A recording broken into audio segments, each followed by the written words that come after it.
Hello, friends, and welcome to another episode of Chapters on Armstrong Television. Chapters is the show that profiles authors, editors, and publishers in the region and outside the region.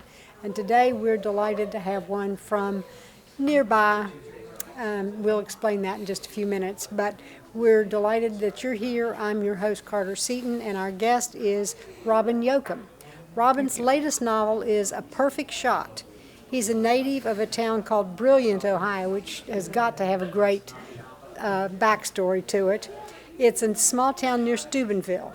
He's written a number of other novels, one called Insured For Murder, Dead Before Deadline, the essay Favorite Sons, A Brilliant Death, and A Welcome Murder. Sounds like you got a theme going there. I got a theme going, absolutely. Yeah. If these all sound like mysteries, you're right. In 2017, he was nominated for the Mystery Writers of America's Edgar Award for A Brilliant Death, which was the book prior to this one. Two before this, okay. And he's the owner of Yocum Communications, a public relations firm in Westerville, Ohio. He was originally a crime and investigative reporter for the Columbus Dispatch from 1980 to 91 and has won more than 30 state, local, and regional journalism awards in categories ranging from investigative reporting to feature writing.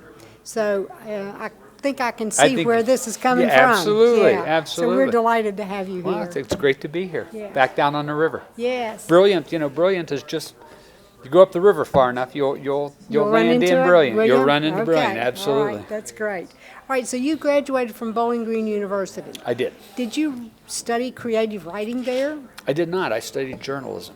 Aha. I had, that's Northwest Ohio. That's about as far as from the Ohio River Valley as you can get Yes. in Ohio and geographically. I actually went to Bowling Green primarily to play football. Oh, I see. But I was a journalism major, and football's how I ended up there. It worked out great, but I was a journalism major. I wanted to be a sports writer at the time, and one thing led to another, and I ended up the crime reporter. So that little town that you grew up in, Brilliant, is a mill town. It's near Steubenville. Okay. But there's a big power plant there, American Electric Power. Okay. And when I was growing up, there was an alloy plant, Ohio Ferroalloy. There was a little blue collar, only about 1,600 people, very industrial blue collar town, just like most of the other little towns up and down the Ohio River. My dad was a steel worker in Weirton, West Virginia. Oh, yeah. And right across, as a matter of fact, Similarities between the two towns, I'm sure. oh, very much, Yeah. very much. And you could, like most of the towns, I could see West Virginia from my bedroom window. So it was, we were close. So they provide the setting for your novels Well, mostly? the Valley has been the setting for the first two were actually true crime books. Yeah. Insured For Murder and Dead Before Deadline. And then the essay is set in Vinton County, Ohio, southern Ohio.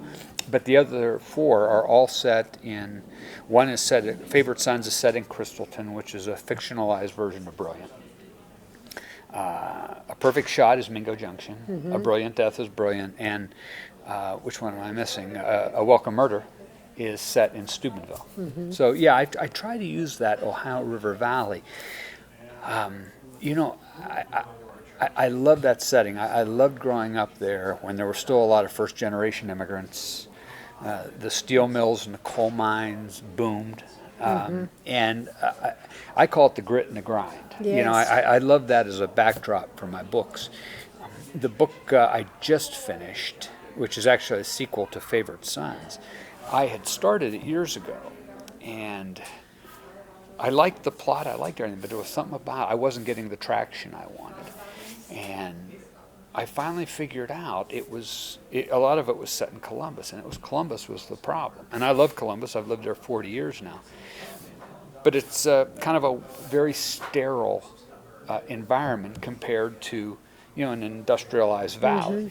So I actually picked up the book, started rewriting, and moved most of the action back to the valley so that I could use the backdrop and that traction that I couldn't get before I picked up on right away. Right, so you said the word gritty, and a lot of your stories have been described as that.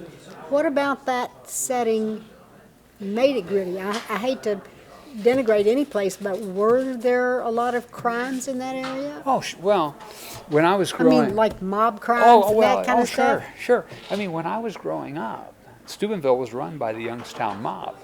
I mean, there were houses of ill repute down on Water Street. There were a couple of casinos in Steubenville, and the numbers racket. In my high school, I could get spot sheets to bet on football. I'm not even sure I knew it was illegal at the time. I mean, I'm not sure I did. But I remember getting them, and you'd $2 to pick 3 games, and if you won, you got $6 back. And one of the guys picked it up and took it up to a place in Mingo Junction, which actually I write about in here, and dropped them off. Was it a bar? It was they called it a lounge. Oh, that's Okay. a nice name for a bar, isn't Well, it? no, it wasn't a bar. I mean, he sold chewing gum, cigars, and newspapers, and he lived in this giant house up on the hill. And I remember as a kid thinking, man, it must be good profit in chewing gum because there wasn't anything else in here. But he was making a book for the mob. Yeah. And I think there were some pool tables in there and cigars, stuff like that. But there was a lot of organized crime in the valley back in those days. And when I wrote a Welcome Murder, which is set in Steubenville, and it's not very, it doesn't paint a real pretty picture of Steubenville. And the Schurz Beans, the first group to ask me to come speak was the Steubenville Library, like 2 days after the book was released, and I thought, this is going to be rough. But they were very gracious, and everyone who had read it said, "Oh yeah, that's absolutely the way it was." Yeah, it was, there was a certain sort of pride, I think, in being in that rough little Right, and surviving it. In surviving it, yeah. Yeah. Well, so did this come from your life of growing up there, or from investigative reporting, or kind of a combination of both? I think a combination. I don't really use much of my investigative, the investigative reporting, because I did the crime reporting for 4 years and I did investigative for 6. And what that really helped me with was understanding how cops work and think, how the judicial system works, and how police investigations can progress. But I don't really use any of the characters or any of the people I knew. It's mostly a product of my imagination. And each book, there's a sort of a reason for wanting to write it, or some motivation behind where the plot came from. But mostly, my dad, or things that I knew growing up. And you get that one little germ of an idea. You think I can launch a book from here. And then you just let your imagination wander. Right. So you said 2 of them were true crime stories. How did you turn those into fiction and still, keep your head, so to speak? Well, I wrote those 2 first. And one I wrote with another reporter, Kathy Kandinsky. It was about a case we had covered. The other one, Dead Before Deadline, it's a series of short stories. And they are, I say short stories. They're little vignettes of things that happened on the police beat, maybe that I couldn't get in the newspaper, or the oddball stories behind the story that I could never get in. So it was just kind of a glimpse, a look into the life as a crime reporter. But you call them fiction still? No, they're nonfiction. Those are nonfiction. Okay. The fiction, when you're a reporter, you're always writing about other people's accomplishments, or if you're the crime reporter, the deeds and misdeeds of, And I always wanted to write fiction because, there's something about, I wanted to start with a blank sheet of paper and create something that was uniquely mine. My ideas, my imagination, my words, my story. And that was really the motivation for writing the fiction. And I had written some books, these books that didn't go anywhere. And but I was determined. And you have to be able to hear the word no and keep soldiering on if you want to be a novelist. Right. And eventually things, started turning my way with Favorite Sons was the first one, and I just had that germ of an idea and was able to actually, it changed full. I don't want to get too far into the weeds here, but with the fiction, if you have a germ of an idea, and with me, if you will give yourself time to build on it, eventually you will. Well, I think the other thing you get is you may have the germ of an idea, but you've got to create the characters that carry out that plot. Right. And the backstory, and that's where your blank canvas really comes to life. Sure. Because you can develop the motivation, the psychology behind the people's... story behind the story. Yeah. Now, That may never get to the story, but it gives you the idea of why somebody would do that. Sure. Now, I always assign my characters. I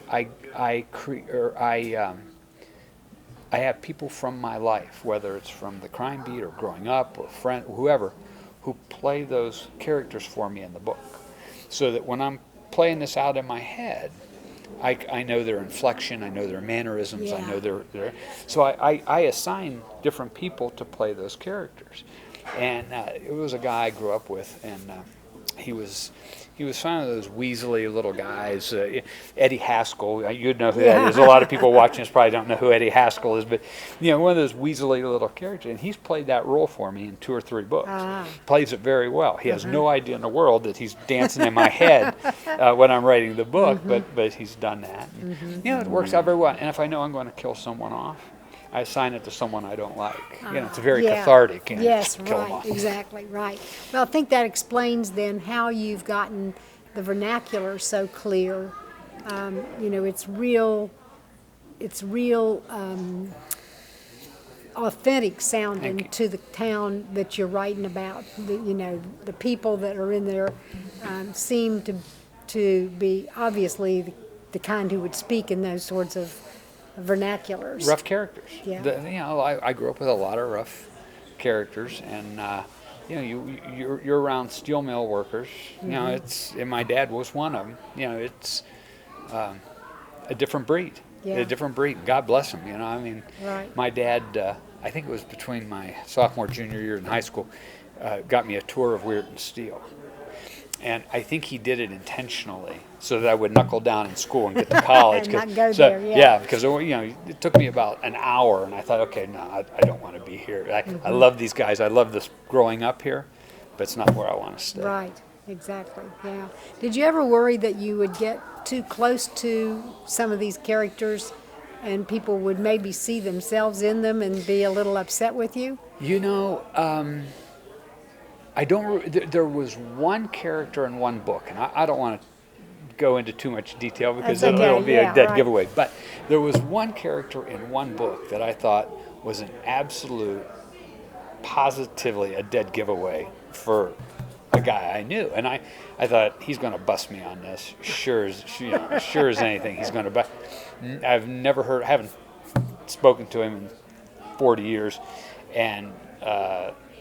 Never heard a word, but I thought for sure I was going to. But the other ones, when Favorite Sons came out, and that's set in Crystalton, Ohio, which is a fictionalized version of Brilliant. I used some local names or played around a little bit, and people thought they knew who the characters were, but there weren't any of them that got one of them right. So well, that's good. But if they can have some fun with it, that's okay. Sure, that's right. okay. I think that's part of the game. Sure. Yeah. And I'll slip in every once in a while. I'll slip in some names of my old friends from back home. I'll let them be a character in a book. Yeah. Just for fun. All right, these your nicknames. I mean, you've just got in this particular book, A Perfect Shot. You've got Mooney, you've got Rhino, and the Troll is the one I love the best. I mean, these have to be characters from somewhere. Are they all out of your imagination? Well, pretty much. Now, again, I have known, and especially when I was on the crime beat, I knew a lot of rough characters, and I just kind of portrayed, some of the people I knew. Now, I'm also working on a memoir, and in the memoir, I talk about the nicknames.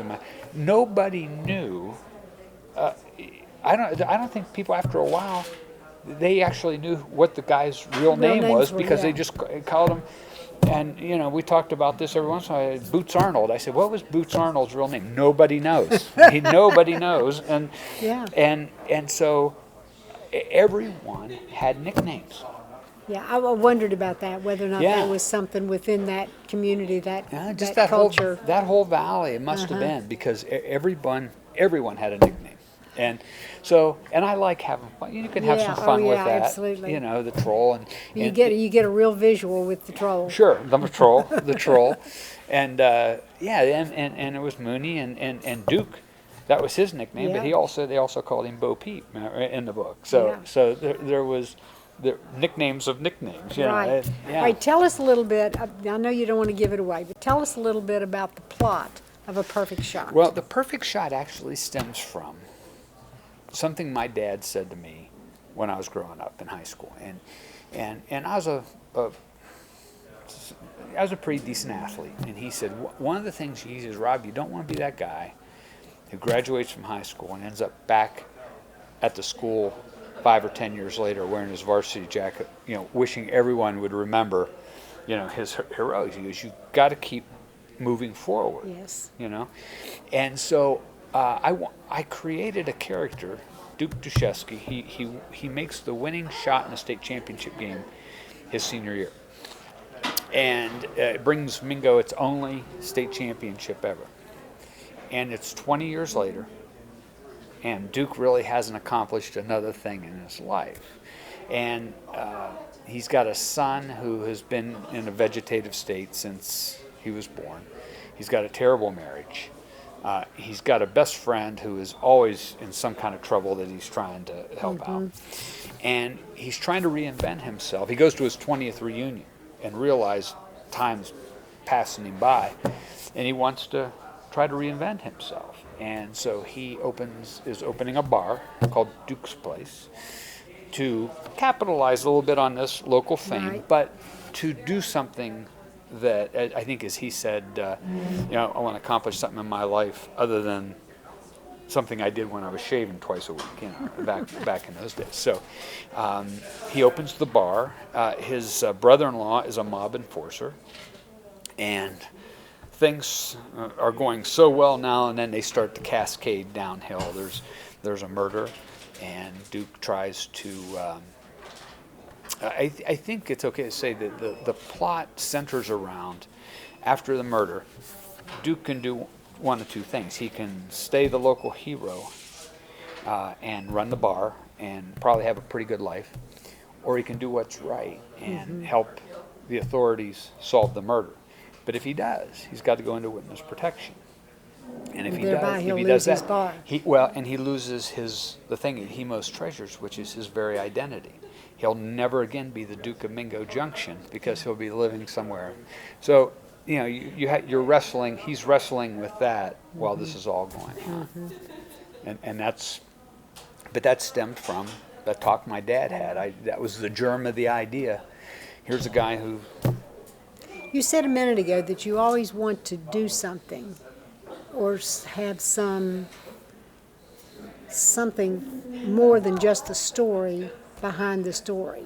Do you know what I'm saying? Like you're not trying to prove something, but trying to make a point.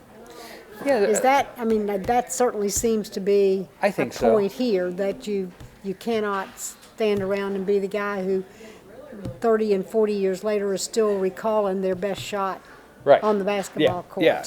And I've known people who do that. You can. It just doesn't get you Yes, anywhere. right. But that was the germ of the story. And I will say, Carter, that when I set out to write a book, I am really not trying to make any sort of social judgments on people or a statement or some underlying message. I'm just trying to tell a good story. I want people to finish my books and look at it as time well spent. That they enjoyed the book, that it was a good story, they liked the characters. And if I can do that, then I'm a pretty happy boy. Do you ever carry one character to another story? Well, the three books that are set in A Brilliant Death, A Welcome Murder, A Perfect Shot, they are all cousins. Oh, okay. The main characters are cousins. So you get down the line, sometimes you forget who your characters are from one, Yes, from one book right, to the next. right. But Mitch tells a brilliant death in first person. A Welcome Murders is told from 5 different perspectives. I like that. That's kind of my adult romp book. And you come back to A Perfect Shot. Mitch returns to tell the story in third person because he's a newspaper reporter in Wheeling. And the Duke, who is his cousin, disappears. And he is telling the story Right. years later when he finally figures out what happened to the Duke. Right. Which it is a great book. I read it. Thank you. And mysteries are not what I normally read, but boy, you caught me. It was a Good. good one. I enjoyed Good. it thoroughly. I appreciate that. Do you have a favorite mystery writer? I read a lot of different books, different authors, but I am a big fan of James Lee Burke. Of who? James Lee Burke. Okay. And I'm really surprised that he is not just a household name because he writes, but he's got a character named Dave Robichaux. He's got a couple different storylines, but the one that I really like are set in New Iberia, Louisiana. And he's got a main character named a sheriff deputy named Dave Robichaux, whose partner's Cleet Purcell. And he's one of those, I think, rare combinations of terrific writers and a terrific storyteller. We've all seen the guys who are really good, who can weave a yarn but aren't great writers, and vice versa.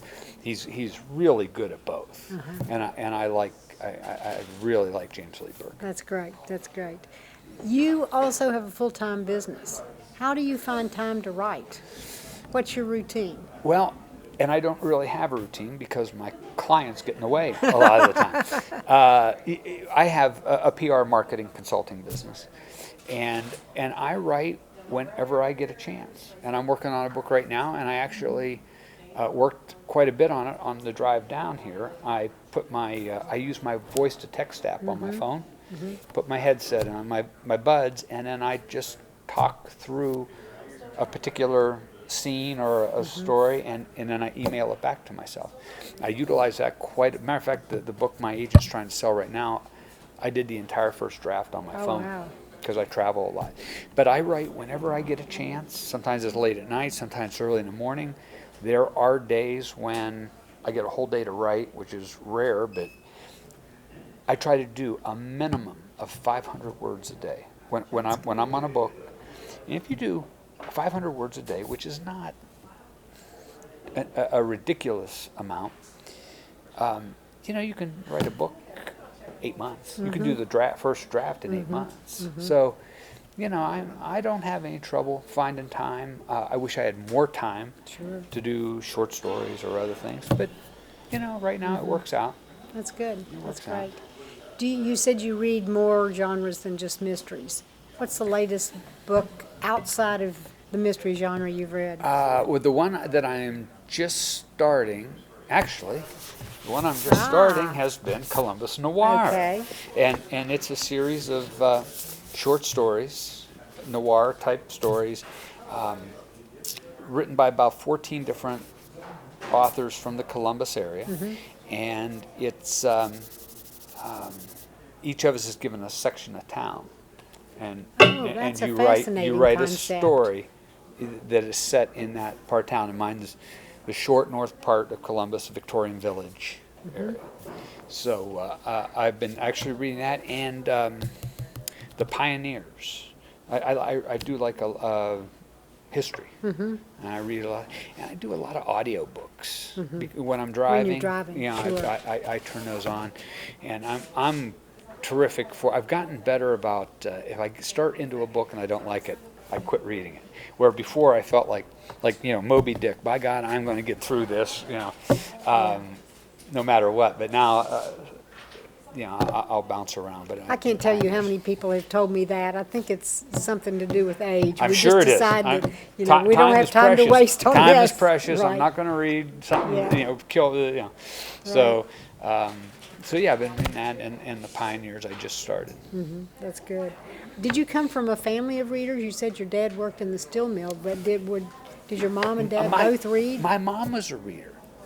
My dad was not. My dad would read the newspaper, but I don't know that until I wrote about it, I don't know that I ever saw my dad read a book. Now, he would like, I remember him reading a book on the Bermuda Triangle, but I mean, he kind of More science factual or kind fiction. of, yeah. He liked that kind of stuff. Right. But my mom was a good reader, was a big reader. And Did you grow up as a reader? As a child, did I you always read a say lot? I read until the testosterone kicked in, and then I found other interests. Yes, But I read young, and I remember in college I had to read One Flew Over the Cuckoo's Nest for a political science class. And I started reading it, and I thought, oh yeah, I used to really like this. I used to really enjoy it. And I started picking up on it again. And I've usually got one or two books floating around. I understand. But I love it. I love it when one grabs me and really pulls me in. Right. We were talking a minute ago about you playing football and Duke being the guy who, didn't ever get past his perfect shot. Did you know somebody in school that was like that?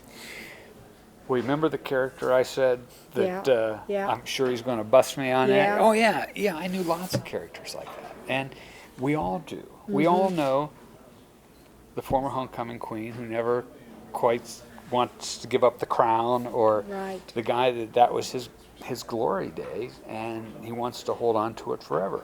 And I think that happens whether it's high school or college. I mean, I know a lot of guys who that was where they were really somebody, and they don't want to give that up, or they don't want to give up the memory.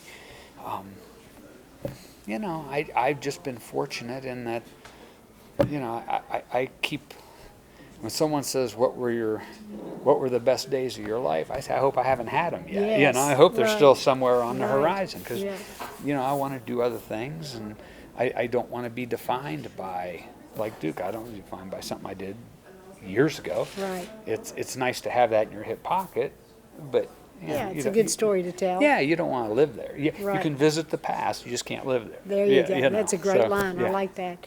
What's next? Well, I'm working on a couple different books. I'm working on one set again back in the valley in eastern Ohio that involves a little town that's going to disappear in a flood. And then I'm also doing, and I usually never work on more than one book at a time, but I've started another one, and it's a biography told of a guy over a 40-year stretch. It's fiction, and he has a unique way of, I don't want to give too much away on that one, but he has a unique way of telling the story. And that's actually what I was working on the way down today. So I've got a couple different things. Yeah, you said you were working on a memoir and as I've well. got it pretty much done, and I've got my agent has a couple other books right now she's trying to sell. So hopefully... That's fantastic. Yeah, we'll get more churned out here. Yeah, that's good. Yep. No ideas about retirement yet, I guess. No, I have no idea. I hope I die at my desk with my pencil in my hand. I'm not a big golfer. I'm not, I like to work and I like to write. And that's my passion. And would I love to have a day where I get up in the morning and that's all I do? Yeah. But at the same time, I also wonder if I'd get bored, because a buddy of mine and I, we started about 14 years ago, we started a house flipping business. Oh, It was supposed to be a hobby for both of us, and it's actually turned into more of a full-time gig. So I got a lot of balls in the air right now. You're balancing a number of them. Yeah, right. So we'll see what happens. All right, I've asked this of a couple of people, but I'm going to ask you too. If you were given a dinner party, okay, and could invite authors, living or dead, who would you invite? How many people are coming to my dinner? Well, you got room for 6? I would invite John Steinbeck. I would invite a younger Mark Twain before he got grumpy. I would invite James Lee Burke. I would invite Stephen King, even though I'm not a big horror genre. Yeah. I admire him for his discipline and what he's done, and I love his book on writing. I don't know if you've ever read that. Yes, I have read it, yes. But I really, really like that. But if I could get those 4, I'd consider that a pretty good. That'd be a pretty nice dinner party. Nice party, yeah. It'd be entertaining. It would. I noticed you don't have any women in there. I'd probably invite Irma Bombeck. Oh, she'd be a hoot. You know, she spoke at my college graduation, and I loved Irma Bombeck. Yeah, but you know, that's terrible. But I guess I read mostly guys. Yeah. I get asked once why I don't have any lead females. Why I don't have any females, and I tell them it's the same reason my main characters are white males. Because that's who you Because knew.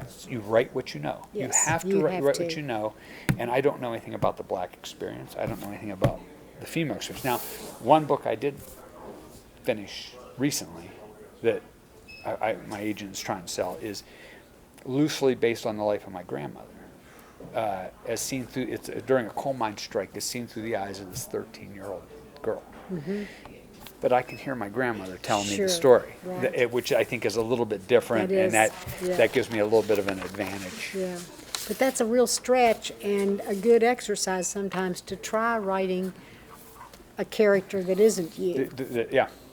And it probably is. I don't know that I'm very good at it. yeah, well, we may not be, but it's worth giving a try sometimes, I think. So you might consider. There we are. Someone told me, said, shame on you. Yeah. I said, no. Well, you've got a mill town or a steel mill town, and you've got, that's who your characters are. They're going to be men working in that mill. Unless you go now and look for female mill workers. There's probably there. Well, sadly now, there are no mills. Yes, right. There were, I think, 60,000 steel mill jobs in that area when I was growing up between Steubenville and Wheeling. Weirton, Steubenville, and then Wheeling. They're all gone. Yeah. It's sad. Very Right. sad. Right, it is. Right. So I try to write from an era when that was booming. And Yeah. What things were time good. frame is A Perfect Shot? I almost have to go back and Okay. and look at that. Looks to me I like think it's maybe- he makes the winning shot in '72. Okay, so And it's it 20 picks years up, after that, in like, the early yes, 90s. Early 90s. Yeah, Early that's what I 90s. thought. Right. Okay.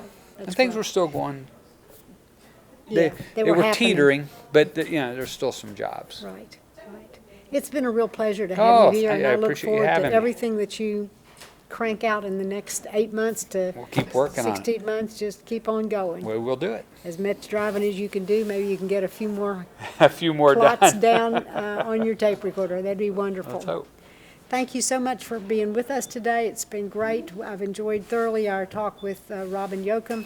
And we want to remind you all, first of all, to thank the Inner Geek for being our on-site support, and then remind you to come down here to pick up all the books that you need to read, and that probably includes Robin Yocum's. You don't want to miss A Perfect Shot. Thanks again, and come back again. We'll see you on another episode of Chapters on Armstrong Television. Connect with Chapters via email. Write to lp4@zoom.email. Chapters has a Facebook page at Armstrong Chapters. Like, subscribe, and follow. All chapter episodes are available on YouTube. Visit Armstrong's YouTube channel. Follow Armstrong. And look for a playlist of all the Chapters programs.